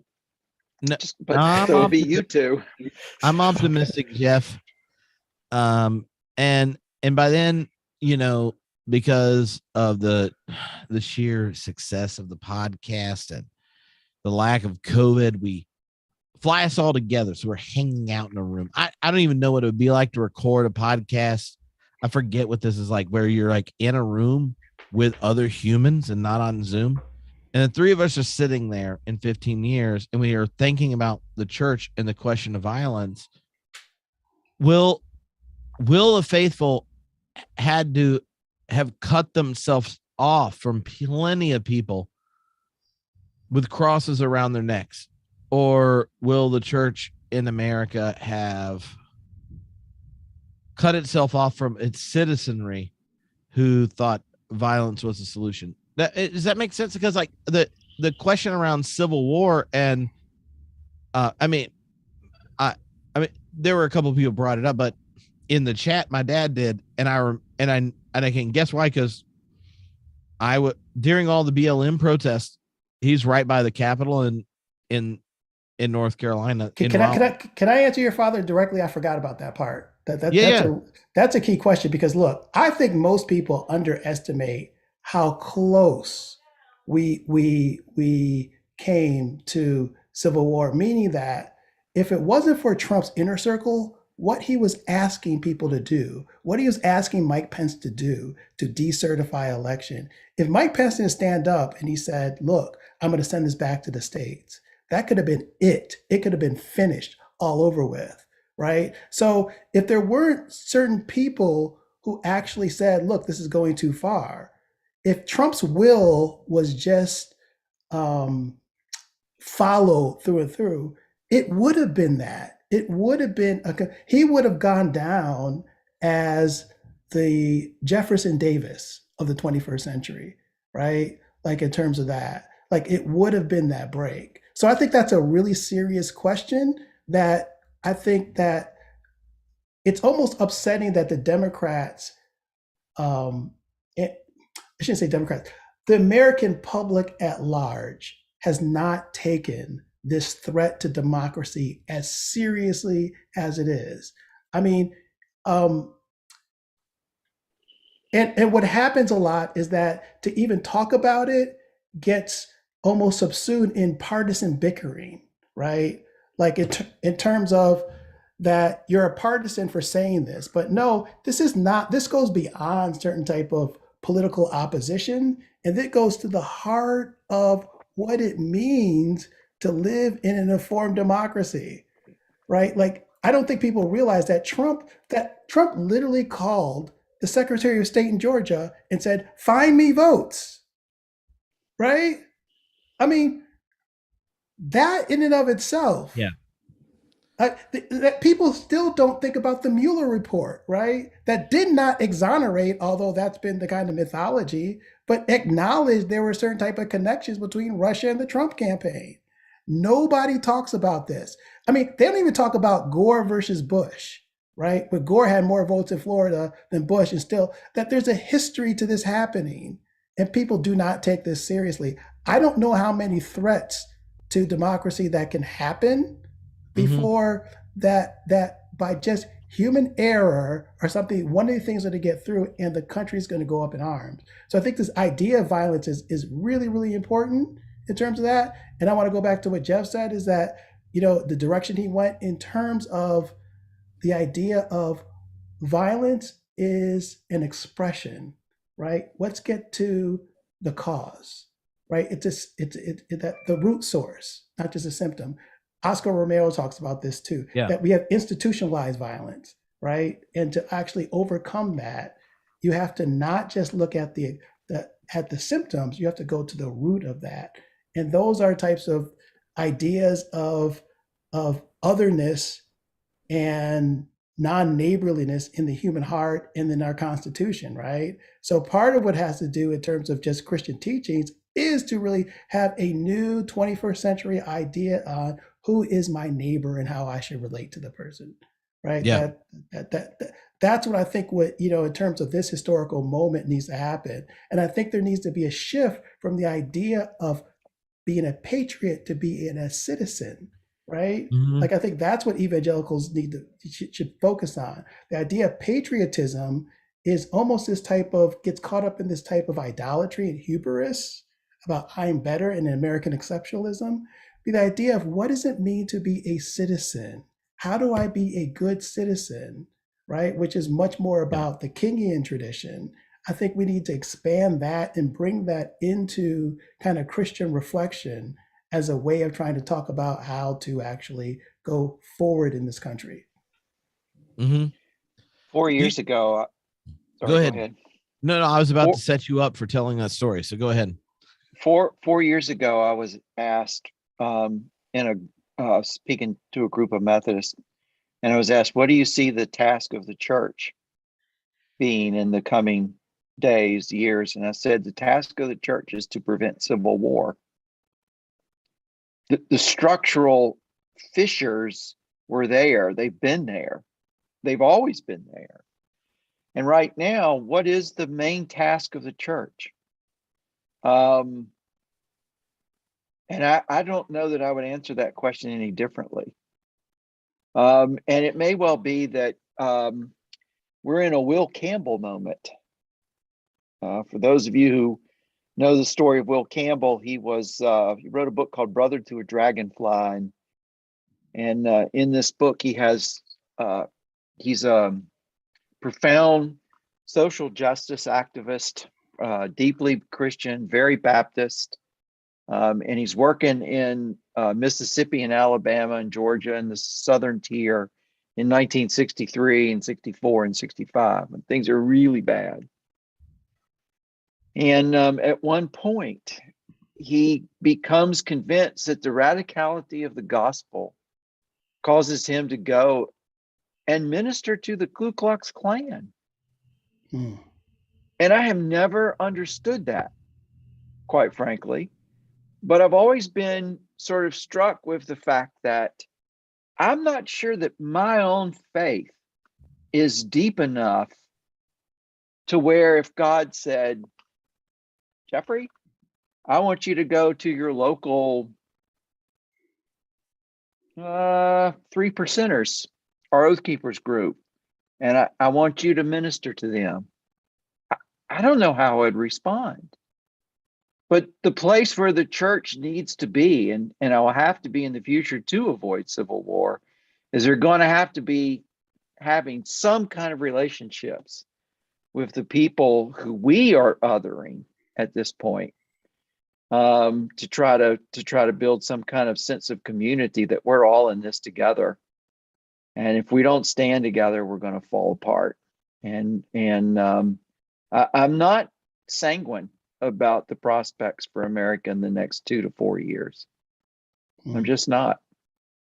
My hope is that on the other side, the beloved community is the polity of our new world. But I'm not sanguine right now, because the structure's being built. And if you listen to Steve Bannon's War Room, hatred and violence are being stoked. So if you talk about violence, there is a certain constellation of groups and communities right now that are stoking it, that are feeding it, that are encouraging it. And if the church joins that on the other side, then it's joined in the demonic dance of destruction. But Tripp, just listening to Bannon, and then when you start going down into Reddit communities and other communities of the right wing, they are waiting for some voice to say, yeah, go kill your enemy. And the church has to speak to that. The church has to address that. It's not right now. I mean, it's just, and ultimately evangelicals are going to have to be responsible for other evangelicals, like Republicans are going to have to be responsible for Republicans. There's a way out of where we are now, but it's going to have to take people that are more concerned about the life of society than their own political careers. Yeah, a new vision of life togetherness, right? Yep. Yeah. And Tripp, you're a process person, so you know that the human species could just go extinct and life could still go on. right. Like it doesn't. There's no necessity for human beings to inhabit the universe. The universe will still go without us. Once you get over the offense that is a cosmological structure of grace that you don't intend to recognize. We may not be the center of the story. Exactly, that's the point. The hubris of our theology is that we put humans at the center of the story. And we may, there are gut bacteria that can't live without me, right? I mean, so maybe I'm not important except for their survival. Yeah, maybe we have to just have a theology of life itself and root for life and say life could go on with or without human beings. And we can, as King says, we can come together as sisters and brothers or perish together as fools. Tripp, was there a third constellation of questions? Yeah. And okay, I'll give it to you and then I'll say something so you can think about it. Because the third constellation, and there were a number of them about how you respond personally. But the question that stuck, and basically I read it and thought, I want to know what Adam and Jeff are going to say, because Mark asked the question. He said, how do you pray in this moment? Now, I'm not saying you should just straight up pray on a Zoom call, because y'all aren't Baptists. You got an Episcopalian and a Methodist. Now I'm Baptist, so it doesn't take much effort to get me to pray in any situation. I'm more Episcopalian. Okay. Well, Adam's Episcopalian too. It works at a Catholic school. Former, yeah. Mm-hmm. Okay, but you don't have y'all are not pietistically demonstrating your connection to the Spirit by the ability for impromptu prayer as a sign of your electedness. So I'm not trying to put anyone on the spot, but think about how you pray in this moment. If you're in the way Matt's question was, how do you pray so that you're both uncomfortable and honest at the same time? That's a good question. And so think about that, because the thing that came into my mind listening to both of you around, your responses to the question of violence in this moment is so, and this came up in our last conversation. Both of you mentioned it. I can't remember who mentioned it first, but Adam responded that part of the power of the civil rights movement was that a community insisted upon the beloved community. And so King didn't speak on his own, right? There was a community behind it. And part of the struggle for Bonhoeffer was there was no community in resisting in his context. And so he felt pushed to this extreme. And so when we start to ask the question of violence, and then what does that mean? And could there be civil war and all these type of things in our present moment?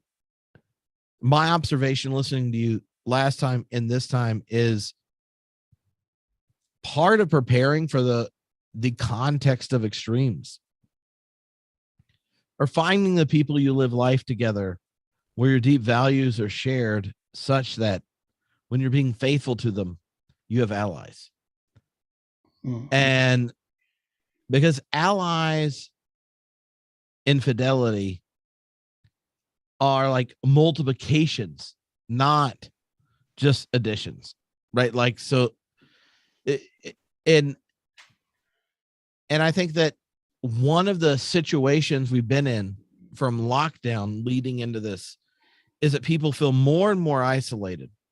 Now, granted, I'm in Scotland, so you have to like book a ticket to be one of the few people that can even show up to worship if you want to go in person.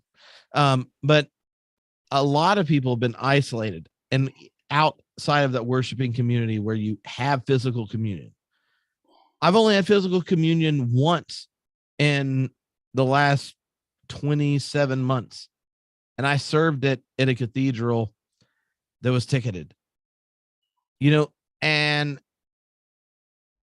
I hadn't missed worship more than twice a year the entire rest of my life. And I'm someone that does this and then teaches theology. So like the way you could get isolated and not actually spend time with a community that goes, the story the world tells us it's true is this.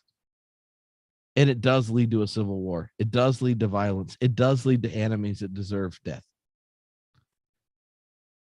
But the true story is this. Well, he came to the Baptist, John the Baptist, and he was baptized, and the sky opened up. And the voice of the Father said, "This is my Son, my beloved, in whom I am well pleased." And then he was tempted with visions of being the Christ that involved coercion and power. And he said no. And then he walked out and said, "Come to me who are heavy laden," right?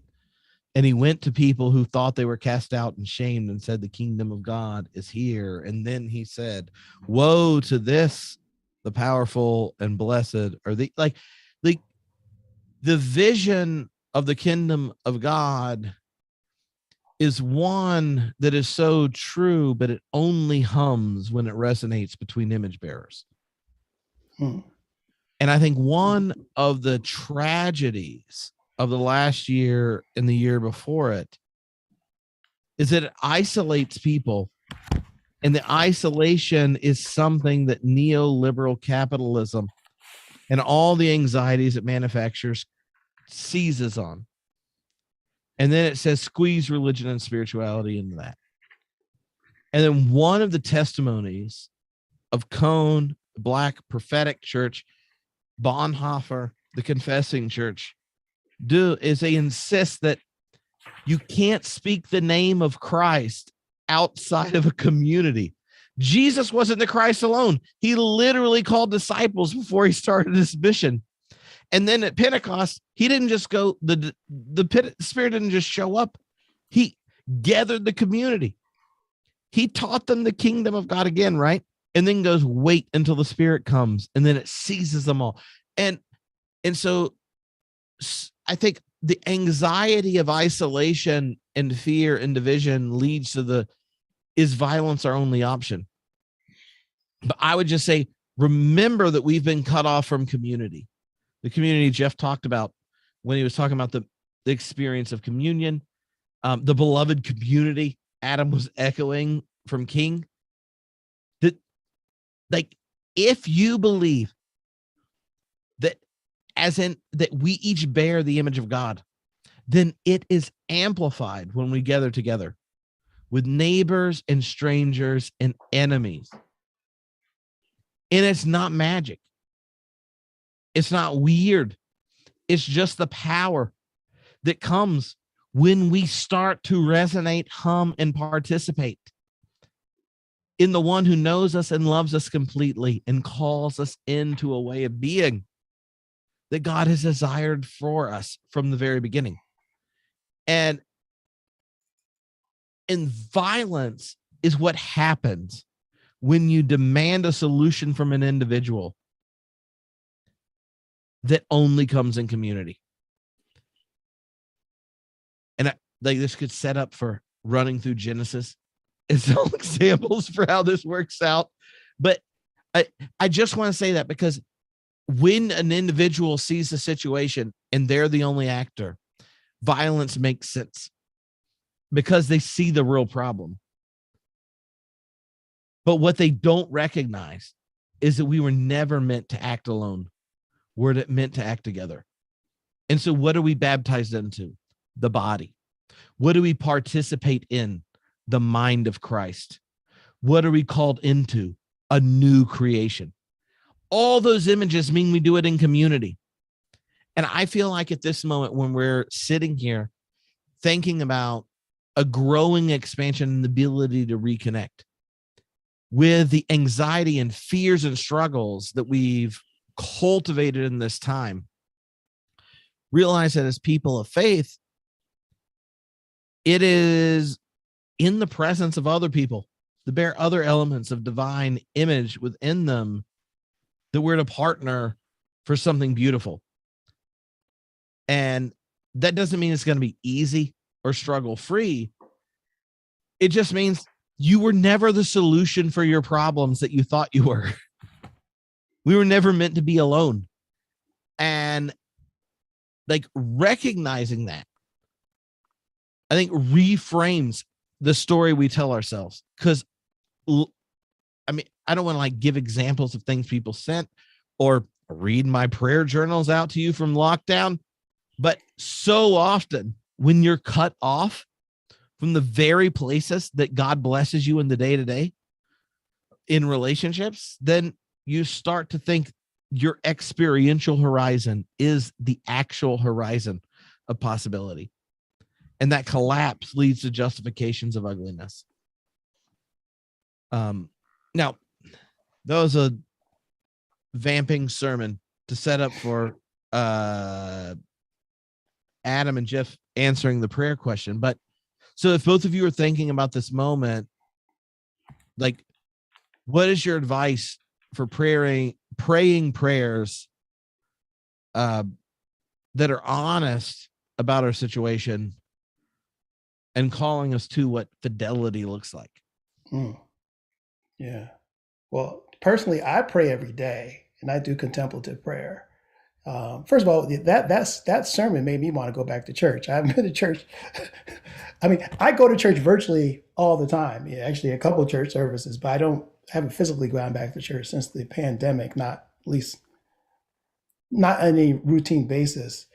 But for me, I'm informed by Ignatian spiritual exercises, right? Like part of it in the pandemic, people talk about physical exercise, but I think the life of the spirit is also a kind of spiritual exercise, right? Being a spiritual athlete. So for me, I don't know if I would call it's prayer and contemplation. So I'll just tell you what works for me.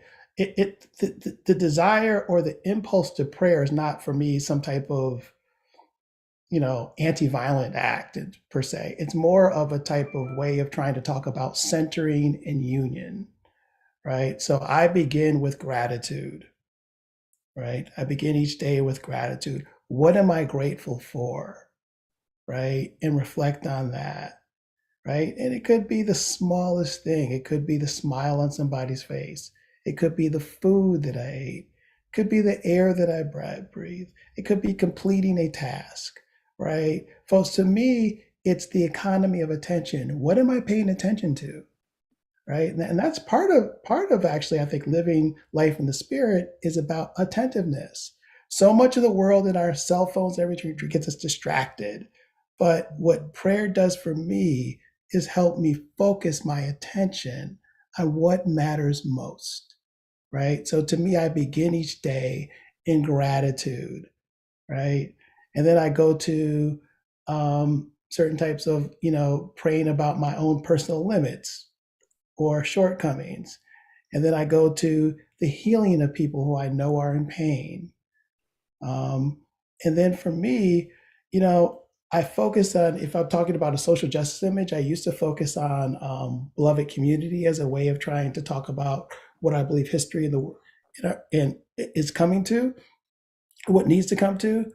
But I've lately been working with the world soul or the pulse of the universe as a way of trying to, as a focal image of me trying to wrestle. What does it mean to bear witness to the world soul, to be a beneficial presence, right? Those are the type of questions I ask in my prayer. So my prayer isn't so much of looking at, a certain type of political construct per se. It's about trying to live it's about reorientating my spirit, my soul, where I believe I'm being led to serve, right? So it gives a certain type of adjustment for me. So that's my personal practice. I don't know if it works for anybody else, but that's what I've been doing in terms of grounding and centering me throughout the pandemic.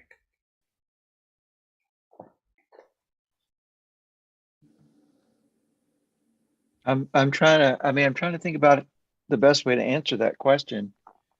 And I don't know where this comes from my evangelical Pentecostal days, but I swear to God, it just feels like there's not a time in my day that I don't feel like I'm in prayer in some ways. Now, the attention does get concentrated in the first hour or two of the day when I'm taking a really long walk, or trying to get some exercise in and I'm doing something mindless.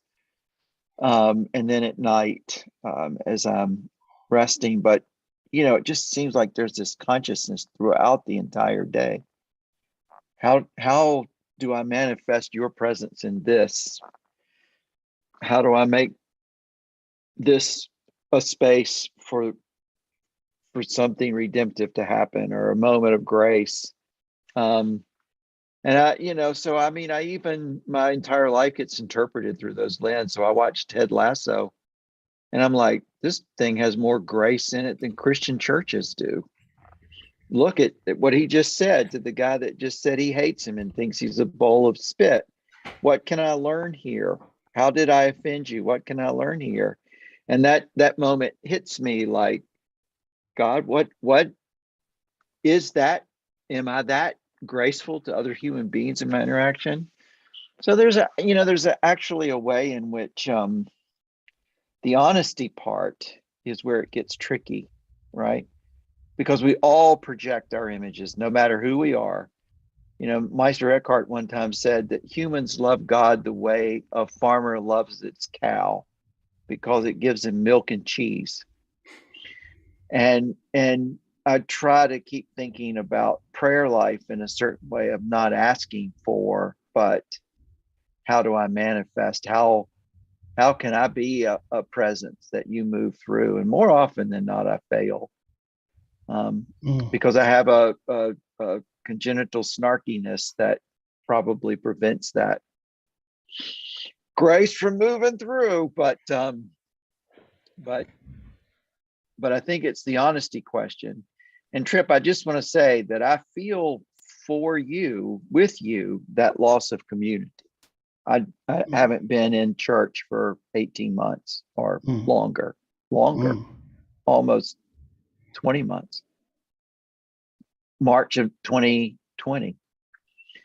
And so I feel that lack of community in deep and profound ways. And I hope that at some point we start to move out of it. Now we all of us, we create communities on Zoom. We create other communities, as we can. And I'm glad we have the technology to do that, but it's not the same as the embodied part, right? I agree. One thing I want to add to this is that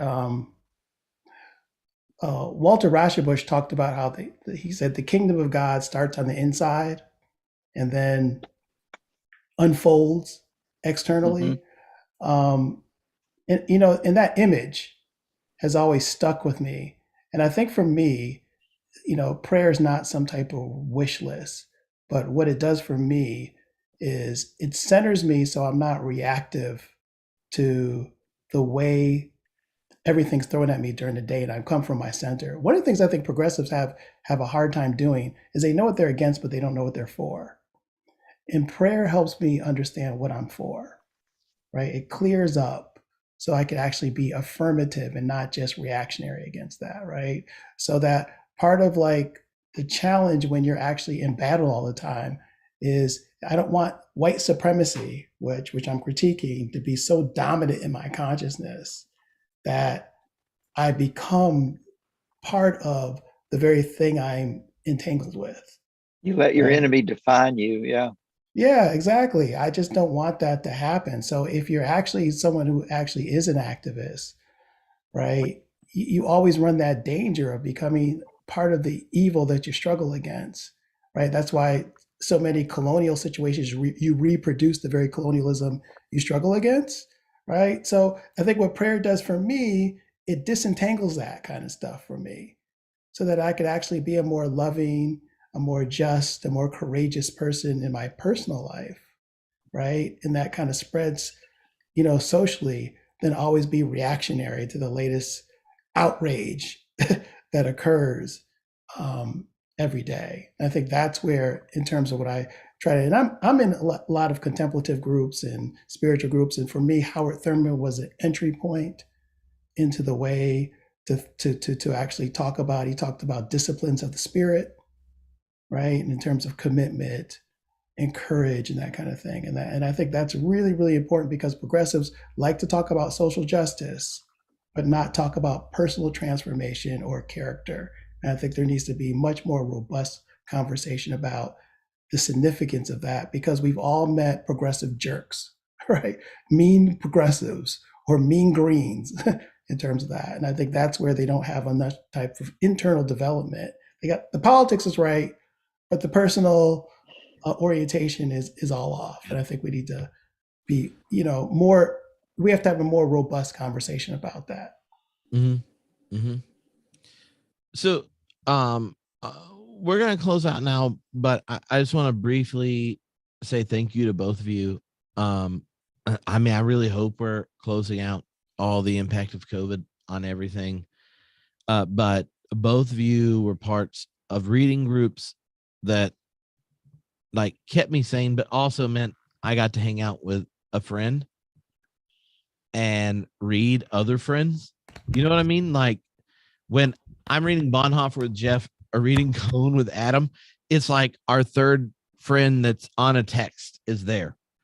And in lockdown in a country where there's only one person that I knew more than 2 years, I guess at this point, like there, except my family, like the fact that we got to read texts from thinkers I've been reading forever and then talk about it with a friend has been a sheer joy. And the fact that so many people have connected to doing homebrewed reading groups over that time, probably because a lot of them got figured out how to use Zoom just to talk to their family.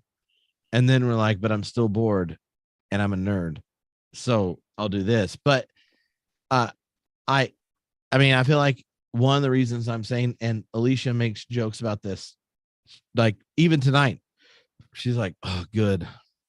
Now I don't have to like try to listen to your theology lecture at dinner again. Now you're going to go talk to them.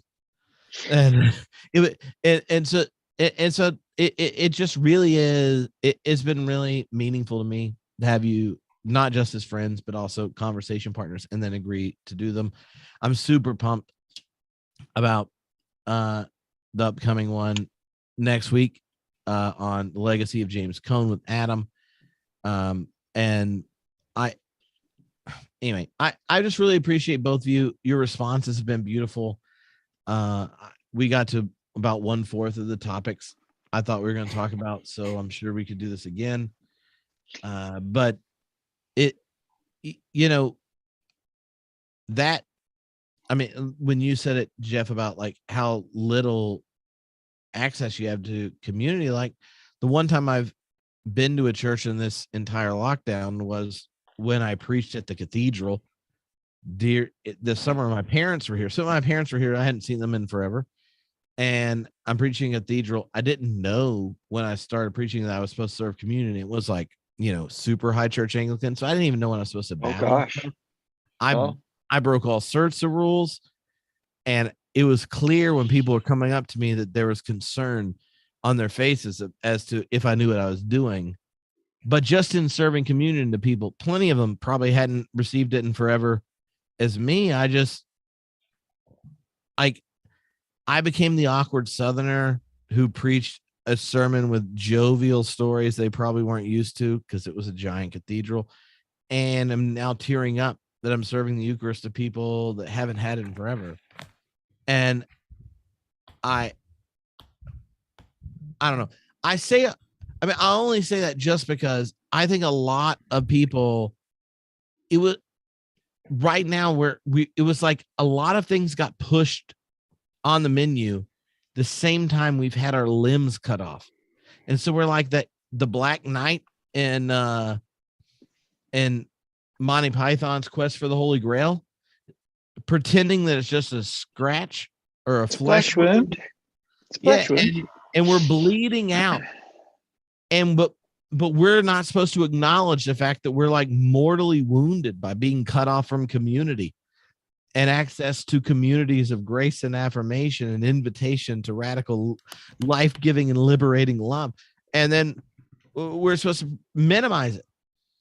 And it's like as things, start to open back up, I think we should like take the wisdom of people like Cohn and Bonhoeffer and such and think about what is the gift we've been missing and what happens in those communities that take seriously the epiphany of the Christ that comes not to Herod. It doesn't go to palaces, but it goes to mangers. Outsiders see it, and the excluded are told about it by angelic choirs. That's animating and exciting to me, and I really hope that people find that, and I hope I do. And I'm more optimistic of it because I get to have really cool friends like both of you.